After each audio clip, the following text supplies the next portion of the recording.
स्वामीनारायण स्वामीनारायण स्वामीनारायण जय स्वामीनारायण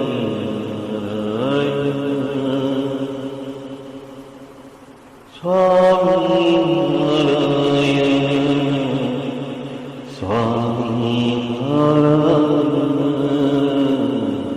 स्वामीनारायण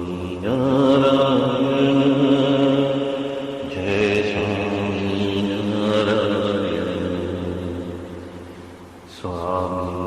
स्वामीनारायण जय स्वामीनारायण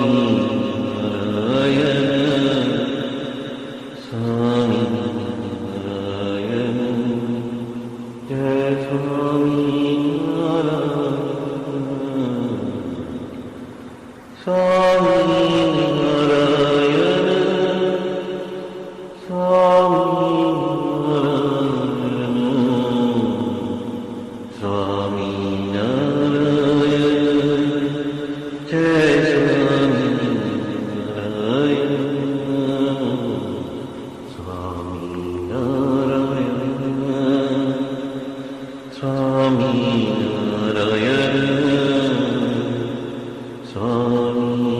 स्वामीनारायण जय स्वामीनारायण स्वामीनारायण स्वामीनारायण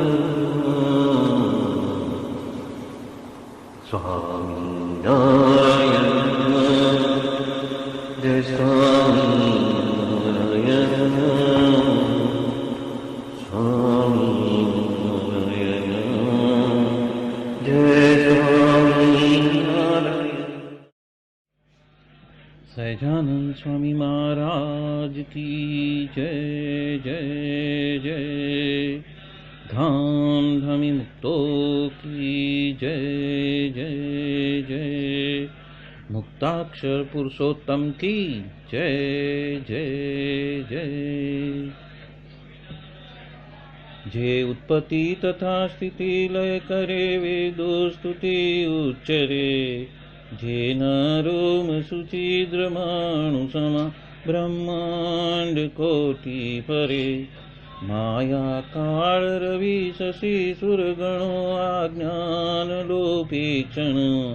एवाक्षरधाम नाधिपति श्री स्वामीनारायण।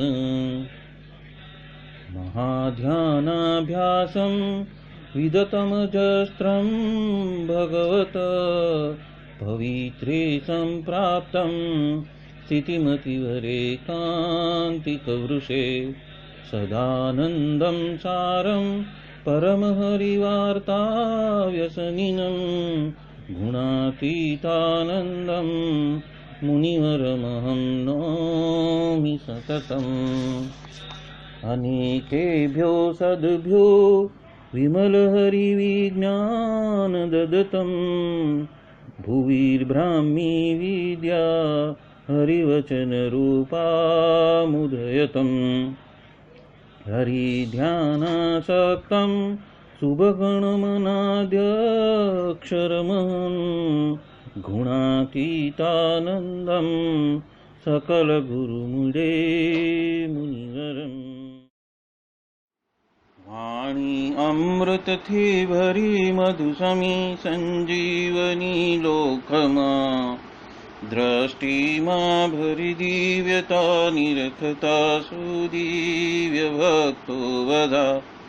हय्ये भर्यु मीठू जननी सुने हास्य मुखे वस्यूं।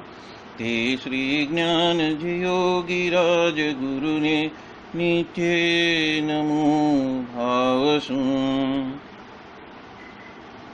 जेनी अमृतवाणी तो वही रही साक्षात महिमा रूपे। जेनी ब्राह्मी स्थिति अहोलिन करे शुभव्यक्षरपदे शरणागत निज अल्पजीव सहुना श्रेयार्थ तत्पर रहे काका स्नेहल सिंधु दिव्य विभुने हयो तो वंदन करे।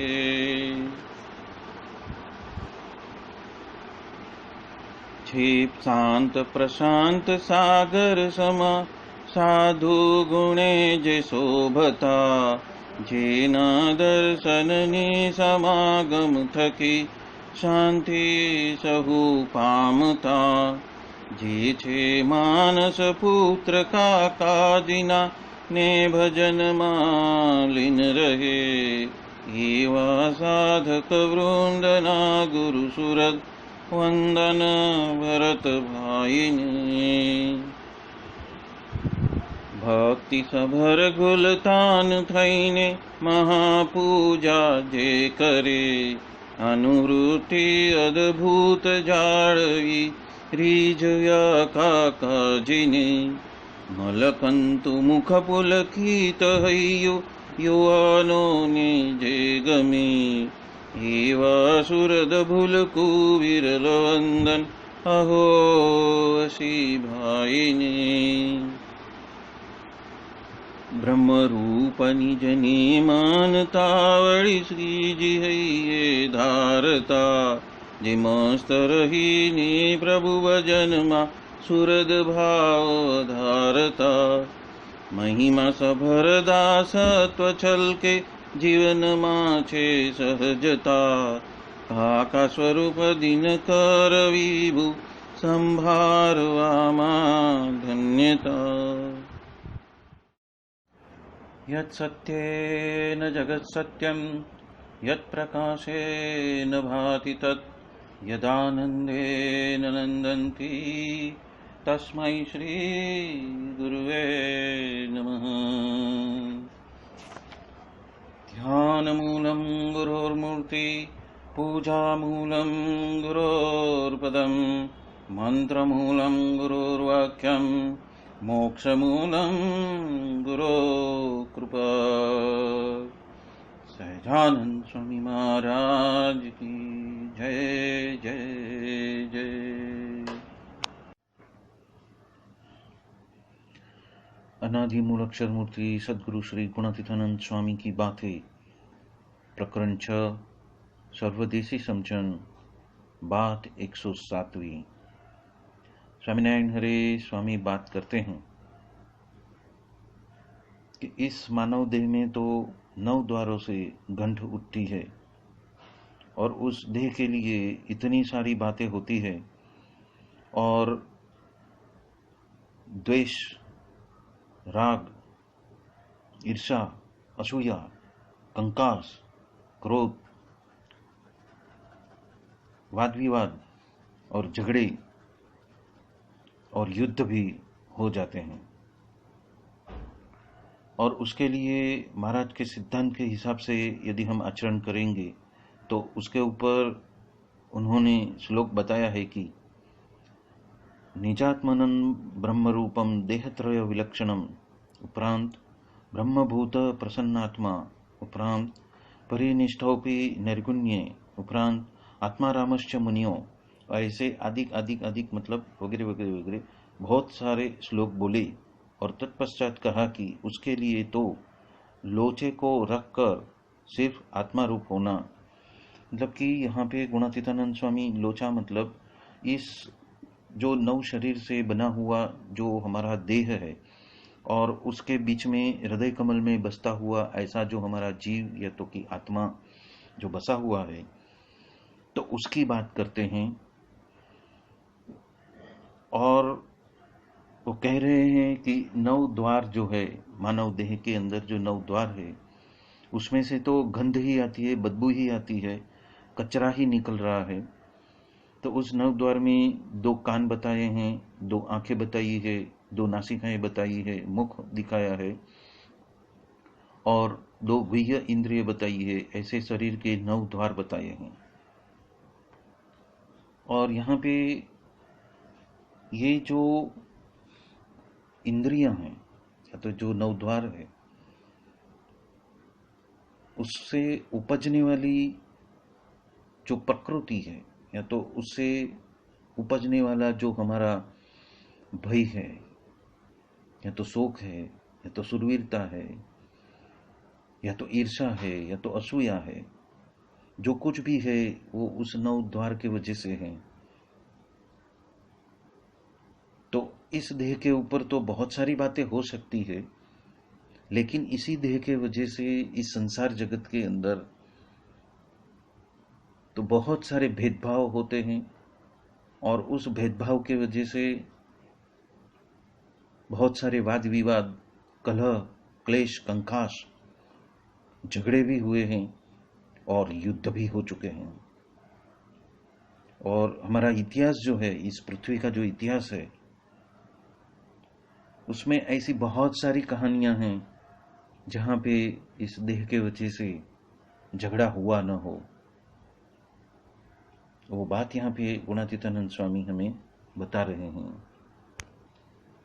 यहाँ पे गुणातीतानंद स्वामी एक गुह्य बात करते हैं कि हमें तो महाराज के सिद्धांत के हिसाब से ही चलना है। उन्होंने जो हमें समझ दी है, उन्होंने जो हमें ज्ञान दिया है, उन्होंने जो हमें आज्ञा दी है, उसी आज्ञा पे चलते हुए हमें हमारा आत्यंतिक कल्याण करना है। तो ये सिद्धांत यानी क्या कि भूत है, वर्तमान काल है और भविष्य काल है, ये तीनों ही काल में जो परम सत्य है, वही बात की हमने सत्यता स्थापित करनी है और उसी का ज्ञान हमें प्राप्त करना है, जिसको हम सनातन सत्य भी कह सकते हैं। और उस सनातन सत्य के ऊपर स्थापित होने के लिए उन्होंने जो जो मार्गदर्शन दिया हुआ है, गुणातीत परंपराओं में साधुओं के माध्यम से, संतों के माध्यम से, या तो शास्त्रों के माध्यम से, या तो मंदिरों के माध्यम से, जो जो ज्ञान हमें बताया हुआ है, जो जो मार्गदर्शन किए हैं, उसी मार्गदर्शन के ऊपर हमें चलना है। आज नहीं तो कल उस मार्ग पे चलेंगे तो ही हमारा कल्याण होगा। वो बात यहाँ पे गुणातीतानंद स्वामी कह रहे हैं। और उन्होंने कुछ श्लोक बताए हैं, उस श्लोक को लेते हैं। उन्होंने जो श्लोक दिया है, निजात्मानं ब्रह्मरूपम देहत्रय विलक्षणम विभाव्यते न कर्तव्या भक्ति ही कृष्णस्य सर्वदा, भक्ति ही हरिकृष्णस्य सर्वदा, भक्ति श्री स्वामीनारायणस्य सर्वदा। ये जो बात है वो श्रीमद् भागवत में और शिक्षापत्री के 116वें श्लोक में से ली है। उसमें ये कहते हैं कि स्थूल, सूक्ष्म और कारण, ये जो तीन देह है, उससे जो परे विलक्षण ऐसा जो स्वयं का जो जीवात्मा है, उसको ही ब्रह्मरूप की भावना करके तत्पश्चात उसको ब्रह्मरूप बनाकर श्री कृष्ण भगवान की, परमात्मा की जो भक्ति है, वो हमें सर्वकाल के अंदर करती रहनी है। या तो हम ये भी कह सकते हैं कि जो स्वामीनारायण भगवान हैं, उसकी भक्ति ही हमें सर्वकाल में, हर पल पल में हमें करती रहनी है। वो बात यहाँ पे गुणातीतानंद स्वामी हमें बताना चाहते हैं। जो दूसरा श्लोक लिया है, ब्रह्मभूत प्रसन्नात्मा न सोचती न कांक्षति समः सर्वेषु भूतेषु मद भक्तिं लभते पराम। मतलब ये जो श्लोक लिया हुआ है वो भगवत गीता के 18वें अध्याय के 54वां श्लोक लिया है। और उपरांत उन्होंने ये बात वचनामृत लोया 7, पंचाला 2 और गढ़ड़ा अंत्य का 3रे वचनामृत में से ये बात यहाँ पे गुणातीतानंद स्वामी ने उठाई है। ब्रह्मरूप ऐसा जो प्रसन्न आत्मा है, किसी भी बाबत में किसी की घटना का शोक करता नहीं है, और वो कुछ इच्छा या अपेक्षा भी रखता नहीं है। मतलब कि निष्काम भाव से वो आगे बढ़ता है, और वो हर एक प्राणी मात्र को सम्यक्तातीत दृष्टि से देखते हैं। और ऐसा जो व्यक्ति है वो मेरी श्रेष्ठ भक्ति को प्राप्त करता है। तो यहाँ पे सब रहस्य की बातें बताई हुई है कि हमारा आत्मा दिन भर रात कैसे उन्नत हो सके, उसका रहस्य इन श्लोक में बताया हुआ है, उसमें स्थिति की बात की है, निष्काम भक्ति की बात की है, प्रसन्न रहने की बात की है जो एक दिव्य गुण है, और हर एक प्राणी मात्र को सम्यकता से समानता से देखने की जो बात की है, ऐसे दिव्य गुणों से भरा हुआ जो भक्त है, वो भक्त ऐसा मुमुक्षु मेरी श्रेष्ठ भक्ति को प्राप्त कर सकता है, वो बात यहाँ पे गुणातीतानंद स्वामी ने बताई हुई है। तीसरा श्लोक जो बताया है, परिनिष्ठितोपि निर्गुण्ये उत्तम श्लोक लीलिया गृहीत चित्त राजर्षि आख्यानम यदति त्वाम। मतलब श्रीमद् भागवत के दूसरे स्कंद के पहले अध्याय में जो 92वां श्लोक है उसकी बात यहाँ पे कही है। उपरांत वचनामृत पंचाला 2 और 3 की बात कही है, गधड़ा मध्य 39 की बात कही है, और गधड़ा अंत्य 3 की भी बात यहाँ पे कही है। यहाँ पे गुणातीतानंद स्वामी ये कह रहे हैं कि भगवान श्री कृष्ण की लीला के माध्यम से कोई भी गुण में बंधाए, मतलब आसक्त हुए बगैर राजा परीक्षित ने मनपूर्वक भागवत का आख्यान सुना। तो यहाँ पे भी जो अंतःकरण पूर्वक संपूर्ण जिज्ञासाएं युक्त लोलुप होकर जो परमात्मा की लीलाओं का संवन करता है, उसको सुनता है, उसमें दृढ़ाव करता है और दृढ़ निश्चय पूर्वक उसकी लीला का जो आनंद उठाता है, उसकी बात यहाँ पे गुणातीतानंद स्वामी ने कही है। ऐसे भगवान के पारायण में लय और लीन हो जाना, सब कुछ त्याग कर और एक चित्त होकर उसको सुनना, बहुत ही दृढ़पने से उसको सुनना, ये जो एक गुण है उसकी भी बात यहाँ पे गुणातीतानंद स्वामी हम सबको बता रहे हैं।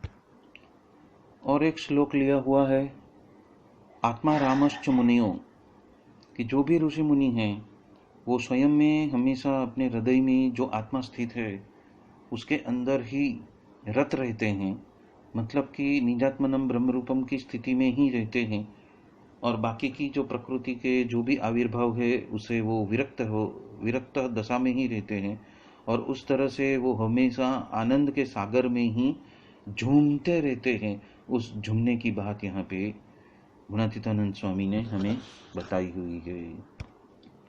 और एक श्लोक है वासुदेव महात्मा का, कामादि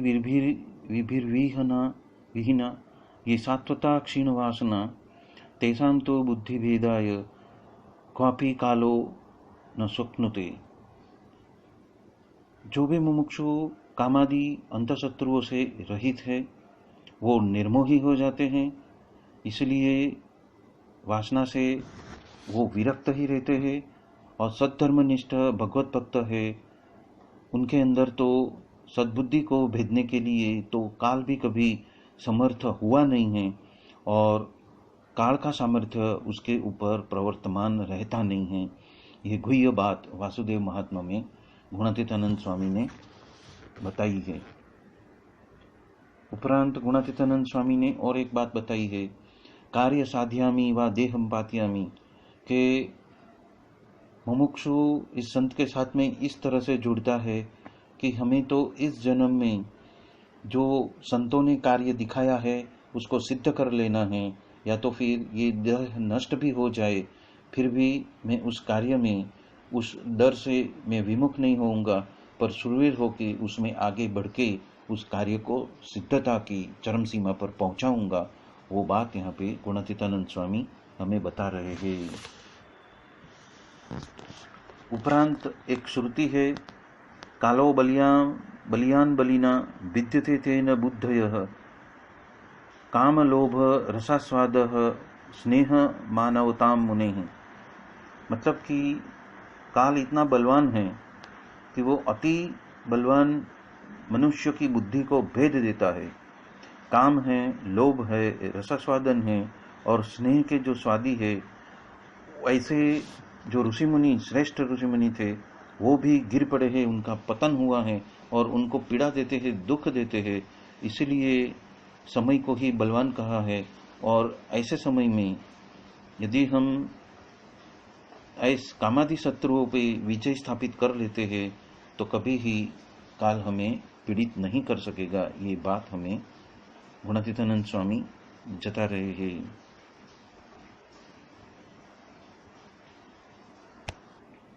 और एक श्लोक है, पीत्वा पीत्वा पुनः पीत्वा पीत्वा पततिम भूतले उत्थाय च पुनः पीत्वा पुनर्जन्म न विद्यते।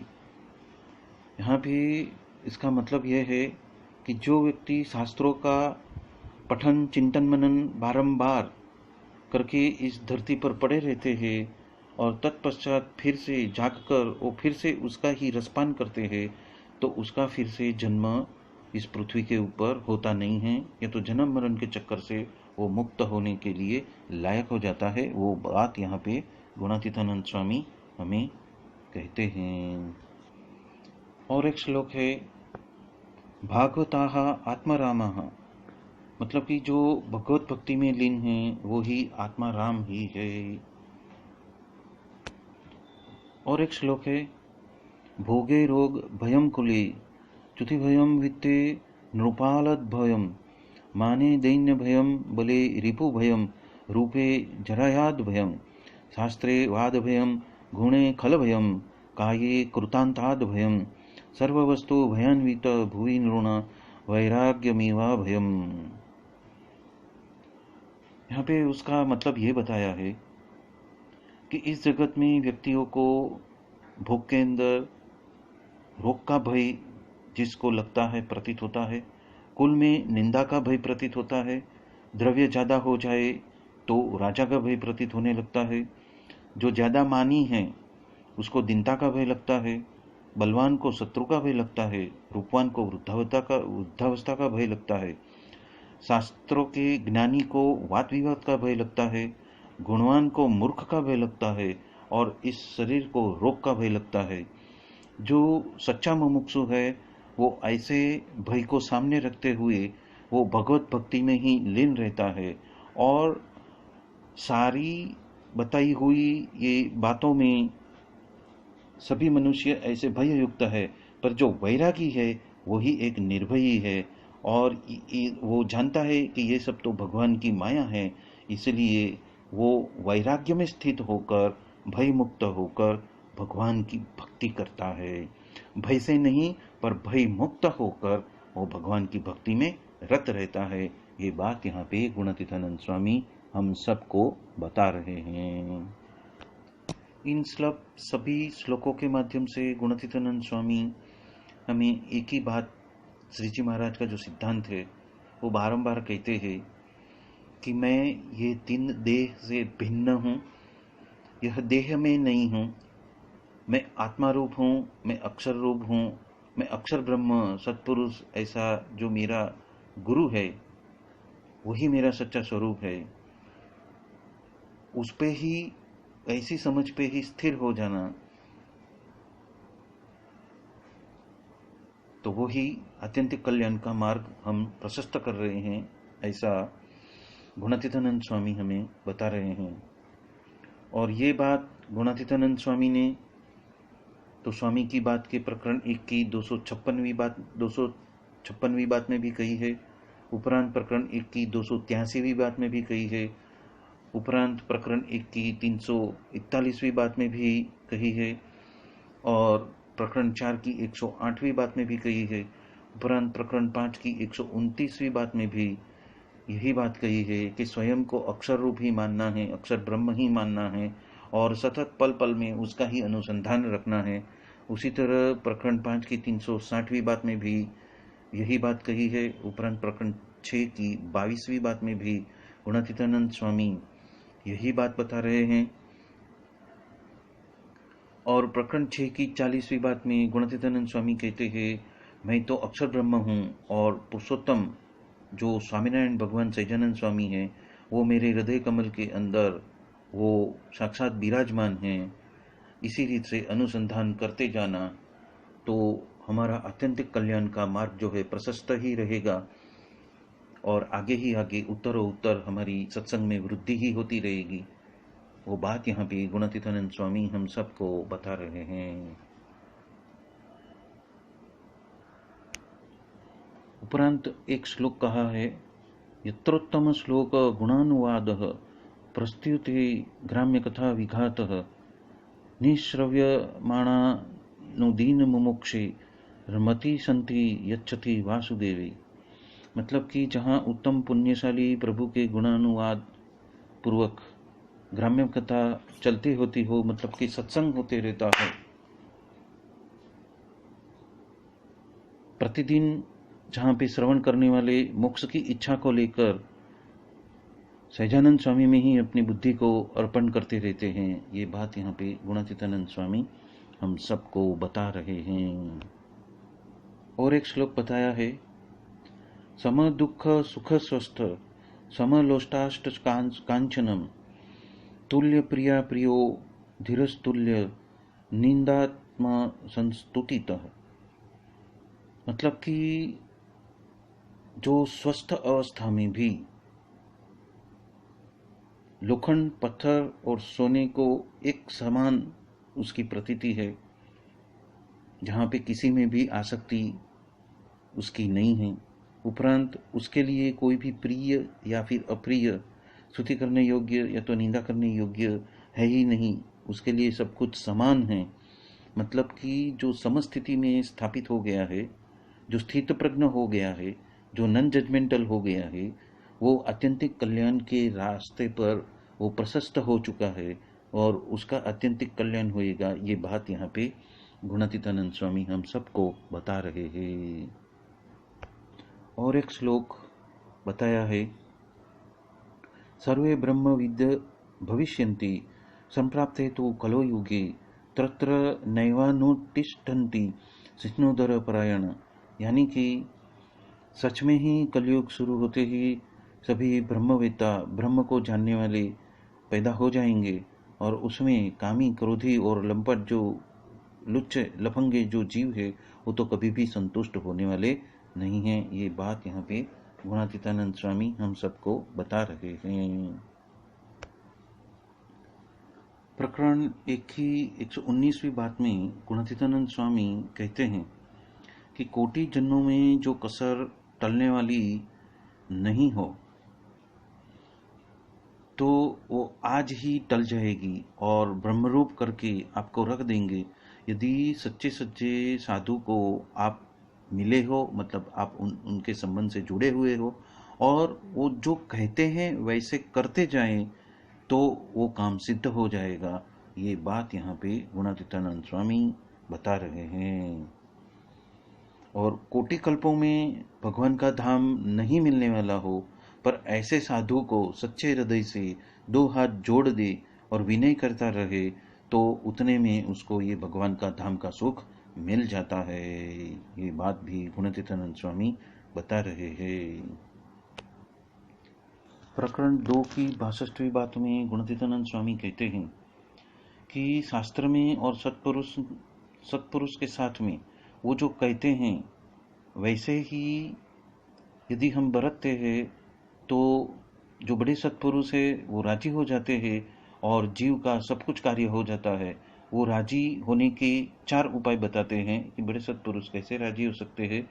तो उसके प्रकार तो इस तरह से है कि एक तो उसको कोई पदार्थ यदि चाहते या तो मांगते हैं तो वो उसको दे देना, और दूसरा तो उनके देह की सेवा कर लेनी, और तीसरा तो उसके हाथ जोड़कर विनय से खड़े रहना, और चौथा जो उसकी जो अनुवृत्ति वो समझ लेना।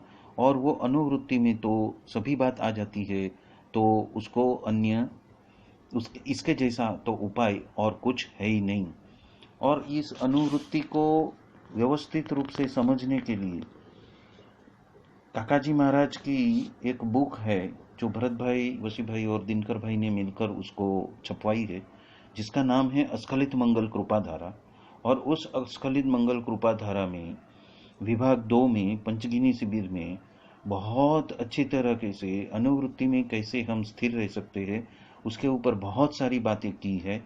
और उस अनुवृत्ति में स्थित होने के लिए बहुत सारी पद्धतियां भी बताई है, और उस पद्धतियों का जैसे जैसे हम इस्तेमाल, उसका आचरण हम करते जाएंगे तो उससे जो लाभ होएगा उसके जैसा कुछ भी नहीं है। ये बात यहाँ पे गुणातीतानंद स्वामी प्रकरण 2 की 62वीं बात में हम सबको बता रहे हैं। उपरांत प्रकरण 2 की 61वीं बात में भी वो एक कीमिया बता रहे हैं कि जिस तरह से अन्य को समझाने का आग्रह है, उसी तरह से स्वयं को भी समझाने का आग्रह हो जाए, और जिस तरह से अन्य के दोष देखने का जो हमारा आग्रह या तो दुराग्रह है, ऐसे ही स्वयं के दोष टालने का आग्रह हो जाए तो कुछ कसर बाकी रहेगी ही नहीं, और उसके वजह से सत्पुरुष भी राजी होंगे।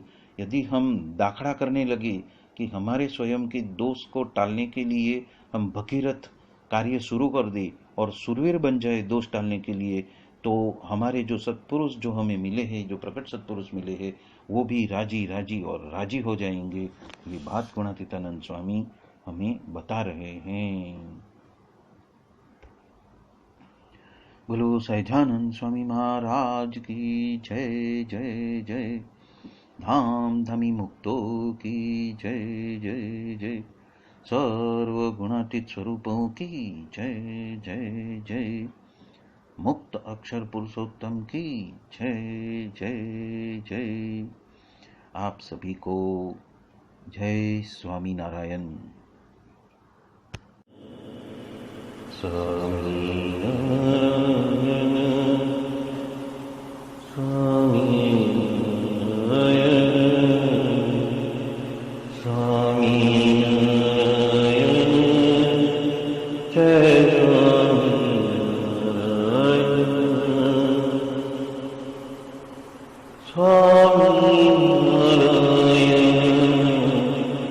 स्वामी नारायण स्वामी नारायण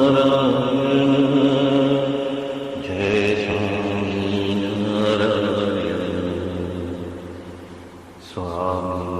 नारायण स्वामी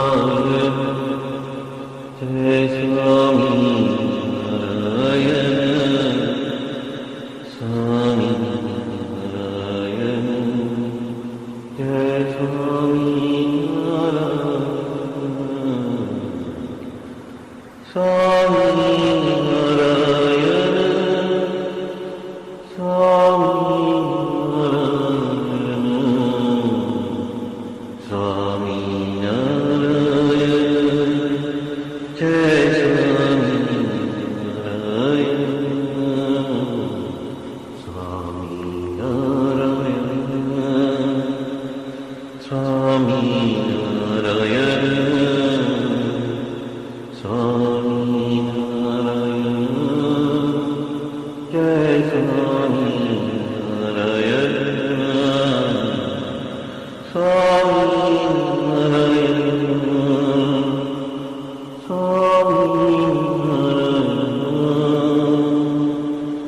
स्वामी नारायण स्वामी नारायण स्वामी नारायण स्वामी